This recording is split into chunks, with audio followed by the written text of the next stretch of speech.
Go ahead. So over the long run of Jewish history, many individuals and groups have attempted to retain the beauty of the observance of Shabbat while disregarding the seeming stringencies imposed by Shemor. So what does the Chor is remember and Shemor is observe, right? Right. And how do we remember it? By observing. No. How do we remember Shabbos? What do we do specifically that... Make Kiddush. Make Kiddush. Exactly. And Shamor is, what do we do for Shamor? How do you keep Shabbos? By abstaining from 39 forbidden. The 39 malachas. Very good. 39 forbidden activities. Very good. So what such efforts and formula proved to be worthless and disastrous. In our time, the Shabbat of conservative Jews was not enhanced, and they were allowed to drive their automobiles on the Sabbath, ostensibly only to synagogue services. The laity did not understand the difference between driving to the synagogue and driving to the golf course. Thus the long descent of conservative synagogues into the pool of non-observance of Torah, into marriage, and loss of Jewish values proved itself to be inexorable. Rabbi Beryl Wine writes, Justice Louis Brandeis of the U.S. Supreme Court had an uncle, Louis Dembitz, who was an observant Jew. Louis Brandeis was an occasional guest at the Sabbath table of Louis Dembitz. Brandeis wrote lovingly and longingly of the serenity and spirit that pervaded his uncle's home and table on the Sabbath. He wished for himself such a day as well, but without the restrictions. Alas, without the restrictions, without observance, there is no possibility to achieve the serenity he and all of us so crave and desire. Shemor, observance, is the key to unlock the door of peace, which is represented by Zachor. Remember. Yeah, it's like love without fear. Right. You have to have love and fear. Now, it's also interesting. You mentioned like the first time around the Ten Commandments. It says, you have two different Ten Commandments, but they're not exactly the same. Right. If you read the different verses, they've changed quite dramatically, and there's reasons for it. There's specific reasons. It's to teach you double meanings of mitzvahs. Like one time it's Zachor, and the other time it's Shemor. Like you have to remember Shabbos, and you have to keep Shabbos. They're both important, right? Right? Yeah, it's like double mint gum, double your pleasure. Right. There's other ways to remember Shabbos too, by the way. It's like you buy something at the beginning of the week, you should hold on to it and use it for the first time on Shabbos. Right? You know that. Yeah. Okay. But it's also other mitzvahs, like the fourth commandment, which is, the fifth commandment, which is to your parents. Honor your parents. It also, the second time around, it says to fear your parents. Right? So it's to fear and to honor. Right? And it switches the order. Did you notice that? It's kibud av v'em, right? You have to honor your father and your mother, and it says to fear your mother and your father, because you're naturally going to fear your father, and you're naturally going to honor your mother. So it comes to tell you that you have to do that which you're not naturally going to do, right? But you have to do both. It's a two-part mitzvah. You have to honor them and you have to fear them. You know what I'm saying? So that's the way that the mitzvahs are thrown out this time. Also, when it says I am God, it's also a little bit different. Yeah, it uses ebonics.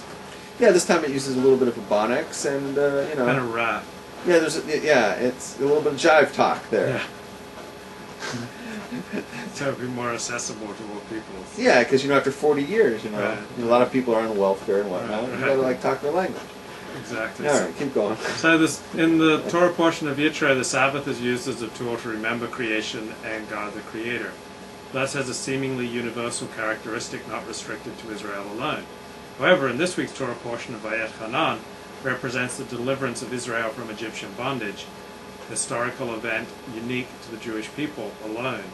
So based on this latter interpretation of the Sabbath, Talmud effectively excludes the non-Jewish world from observance of the Jewish Sabbath. So I was raised a Seventh-day Adventist, and they observe the Sabbath, but it's nothing like the Jewish observance of the Sabbath. There are some similarities, but they don't have the 39 forbidden types of work. They don't have they don't know Kiddush. about them. Yeah, that makes sense. They don't have making Kiddush. They're allowed to turn on a light. They're allowed to drive. There are all sorts of things that they do in their observance of the Sabbath that would be completely forbidden to a Jew. So yes, some non-Jews believe that they are observing the Sabbath, but they're not observing the Sabbath in the way that the Torah commands the Jew to observe the Sabbath. So certain non-Jews such as Seventh-day Adventists believe that they are observing the Sabbath as the Bible commands. But the biblical commandments, such as not lighting a fire on the Sabbath, is not one that is observed by Seventh-day Adventists and other non-Jewish groups. Okay, let's talk about that for a second, okay? Mm-hmm. There are 39 malachas. There's 39 things that you're not allowed to do on Shabbos. Mm-hmm. Okay, one of them is specifically, explicitly mentioned in the written Torah, which is you should not light a fire. Mm-hmm. I can understand why, let's say, the Seventh-day Adventists wouldn't know about the other 38 malachos because they don't have the oral Torah. Right. So they're missing the whole deal, right? So they probably are just working off of the bad translation of thou shalt, not work. Right. And malachos should never be translated as work. That's a very bad translation. Because a lot of ignorant Jews will end up saying to you, well, I don't work on Shabbos. Yeah. I drive to the golf course. Right. It's like, well, wait a minute. That there's no transgression according to the Torah of going to work that day. Right? The transgression are, you can't do these 39 things. If your work involves those 39 things, you can't do it. Right? Like the 39 things have nothing to do with work, but, they're work type things. It's like, the kind Sorting. No, but I mean, like, building things, Yeah. and their job involved things to do, right? But if your job doesn't explicitly list any of those things, according to the 39, you would be okay. But there's other reasons why you can't today. But you know what I'm saying? Mm-hmm. But okay, so work is a really bad translation. So someone says, I don't go to work on Shabbos, so I'm Shomer Shabbos. The answer is you're not, because you stay home and then you light a fire. We know there's a problem with that because it says right in the Torah. It says right in the written Torah, how do you light a fire? So how do the Seventh-day Adventists get around that? How do they get around turning on the car engine? Well, they didn't think about that as lighting a fire. Okay, but you draw ignition, there's a spark in the spark plug, right? Right. And it's a fire of some sort, right? And it makes your engine hot. Your engine runs at 2,000 degrees. It doesn't just get like that, right? By accident.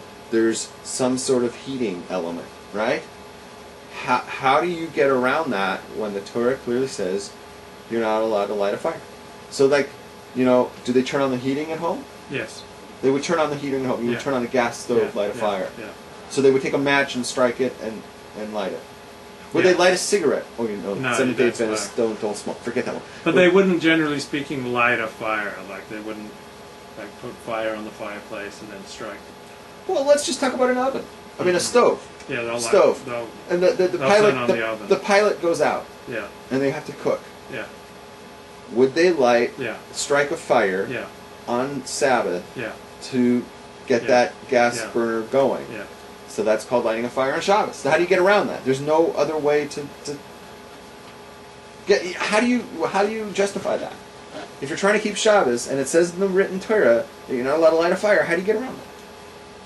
Well, they look at the Torah in the opposite way of Jews. They look at it mainly for the stories and for the general teaching, while Jews mainly look at it for the laws of how you should live. So they say, oh, we don't have to keep these little niggling little laws. We just have to keep the big ones, the Ten Commandments. And we can't have butt sex with blokes. See, I'm lost on that because we have to keep the Ten Commandments, right? Yeah. One of the commandments is Shabbos. But it doesn't mention anything in the Ten Commandments about not lighting a fire. It just says don't work. Again, they were just reading the English translation. Okay, but elsewhere in the same written Torah, they don't feel obliged to those laws, just as they don't feel obliged to the laws of building a sanctuary. Time out. But we talked before about this, that they do feel obliged about not eating meat. Yeah, that's because stories again. The stories of Garden of Eden, where there's no meat being eaten. So why do they just accept certain parts of this book, but other parts of the book they just toss aside? See, this is the kind of thinking I can never deal with, because I either accept the entire book or I don't accept any of it. It's either all of it is true or none of it is true. Which one is it? When does the make-believe